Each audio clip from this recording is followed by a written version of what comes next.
Salut à tous, c'est Eno Carré. On se retrouve ensemble aujourd'hui pour débriefer le match entre Chelsea et Liverpool.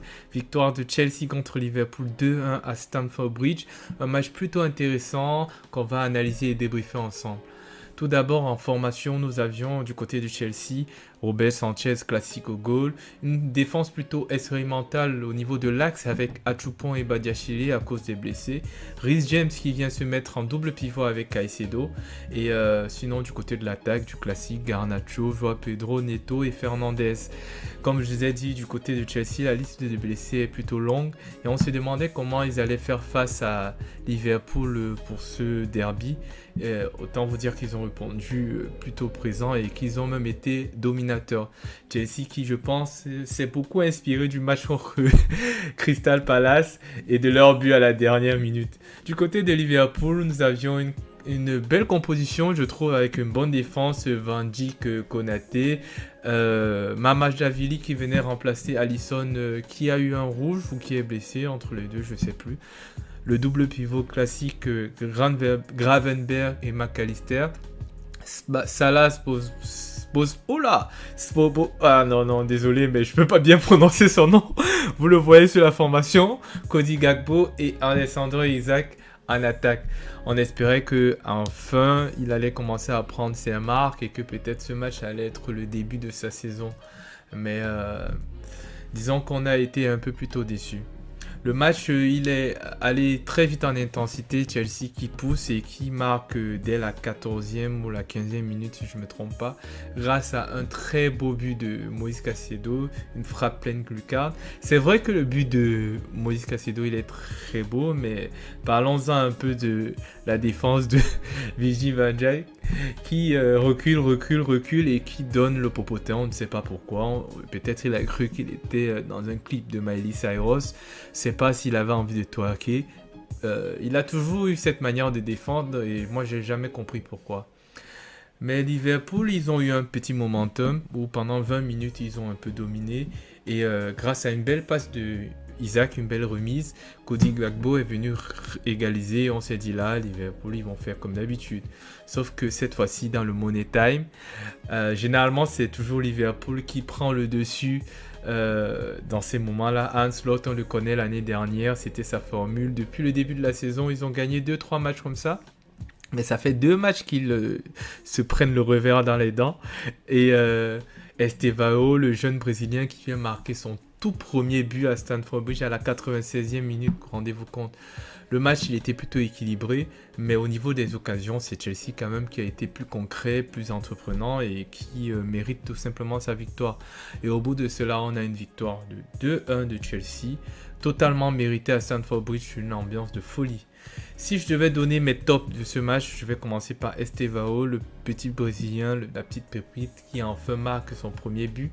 On le voyait depuis, c'était son intention, mais il n'arrivait pas à concrétiser.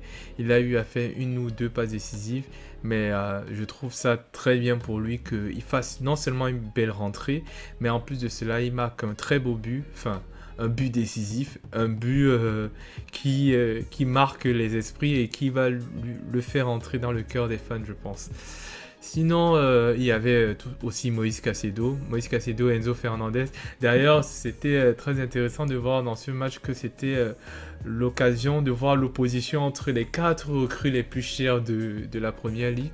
C'est vrai que Chelsea est beaucoup décrié pour sa manière de recruter et sa politique financière, mais dans ce match, il a noté que c'est eux qui ont eu, c'est eux qui ont fait les bons achats. D'ailleurs, c'est pas forcément eux qui ont le plus dépensé sur les 4, mais c'est leur milieu de terrain qui a totalement bouffé, que ce soit Alexander Isak, que ce soit Florian Yao Nature 8. Ouais, je l'appelle Yao Nature parce que depuis qu'il est arrivé à Liverpool, je comprends pas. Lui, je ne vois plus le Florian de Bayer Leverkusen. J'ai l'impression de vous boire un Yao Nature grec, quoi, sans saveur, ni sucré, ni salé, rien.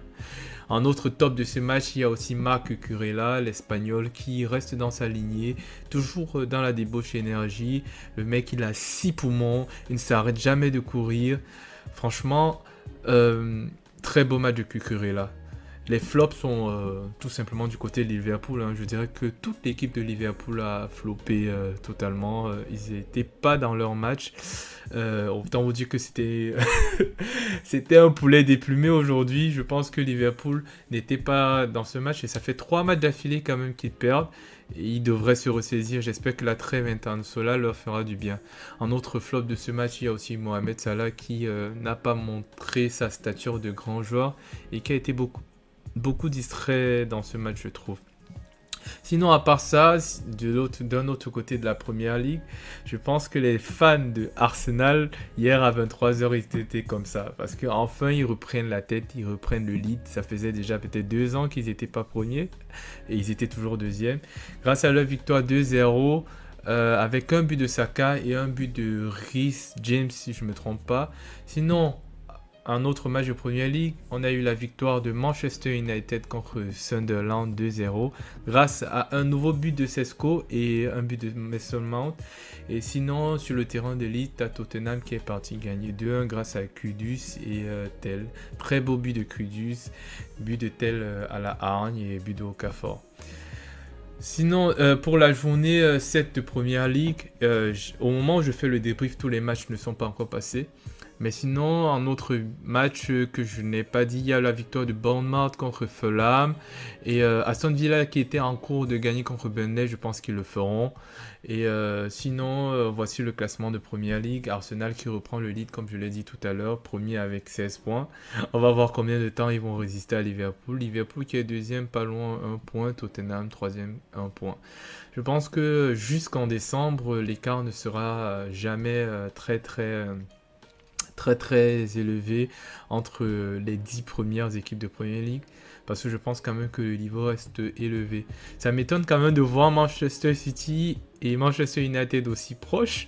Je pensais que Manchester United était plus nul que ça, mais fort est de constater qu'ils ont quand même réussi à avoir 10 points. Franchement, bravo. Donc on va voir comment ça se passe et s'ils vont pouvoir revenir dans les places européennes. Donc voilà, je vous remercie pour l'attention que vous m'avez donnée. C'était N au carré, n'hésitez pas à cliquer, à vous abonner, à partager. Là, je commence mes débriefs foot et j'espère que vous allez me soutenir nombreux. Commentez et donnez-moi vos avis. C'était N au carré. Je vous laisse avec les minutes varomètres. Ciao à tous.